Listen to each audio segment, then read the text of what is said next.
చాలు. మోసపోకుడి, దుష్ట సాంగత్యము మంచి నడవడికను చెరుపును. కాబట్టి మనము స్నేహితులను మనము ఎంచుకోవాలంటే, కొత్తగా స్నేహితులతో మనం పరిచయం పెంచుకోవాలనుకుంటే, వారితో మన స్నేహం మనము తో కలిసి ఉండాలనుకున్నప్పుడు ఎలాంటి వారిని మనము స్నేహితులుగా మనం ఎంచుకోవాలంట?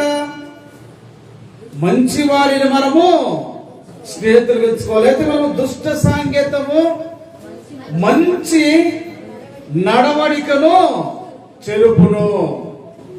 కాబట్టి మన దుష్ట సంగీతం అంటే ఏంటిది?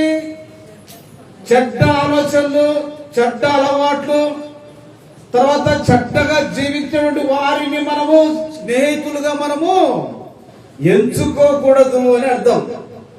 అయితే ఎవరితో మనం ఎంచుకోవాలంట?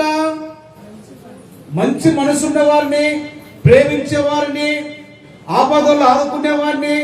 మనమంటే అతనికి ఏముండాలి? మంచి అభిప్రాయం ఉండాలి. అలాంటి వారితోటి మనము స్నేహంగా ఉంటే ఏమంటారు పక్కన వాళ్ళు? వాడు మంచి వారితోనే సహవాసం చేస్తుంటారు అంటాం. మన కుటుంబాల్లో ఏమంటాము? ఒరే వాంత తిరగకాకమంటాం. అంటామా? నిజంగా చెప్పండి, అన్నాము. ఒరే వాడు తాగుడుపోతురా, వాడు బీడి దాటాడు, రాజపోసుకునేటరా, వాడమ్మడి తిరగకాకురా. నువ్వు తిరిగితే ఏమవుతామంట? నువ్వు చెడిపోతావు. కాబట్టి ఇదిగో వాడు ప్రార్థన పోతావు, వాడు అమ్మడి పోరా అని మనం అడుగుతాం. కాబట్టి ఇక్కడ కూడా దుష్ట సంకేతము ఏమవుతుందంట? మంచి నడవడిక అనేది ఏం చేస్తుందంట? అది చెరుపుతుంది అంట. చిన్నప్పటి నుంచి 10th క్లాస్ వరకు ఇంటూ బాగానే ఉంటాడు.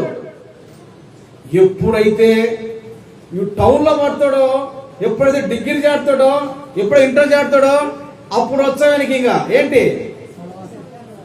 లేనిపోయిన అలవాట్లన్నీ ఎక్కడ వచ్చాయట? 10 తర్వాత. ఇప్పుడు 10 కాదు, ఈ పుట్టిన నుంచే వస్తుంటాయి. ఇప్పుడు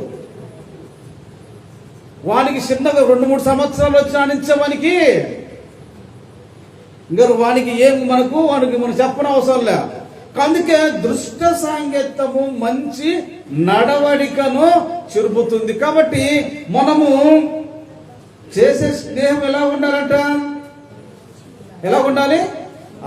మంచి వారితో మనము మనము సహవాసం చేసే వారిగా ఉండాలి. కాబట్టి అలాగ మనము సహవాసం కలిగి మనం ఉన్నట్టయితే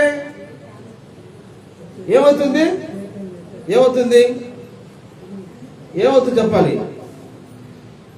అలా మంచి వారితో సహవాసం చేసి ఏమవుతుంది?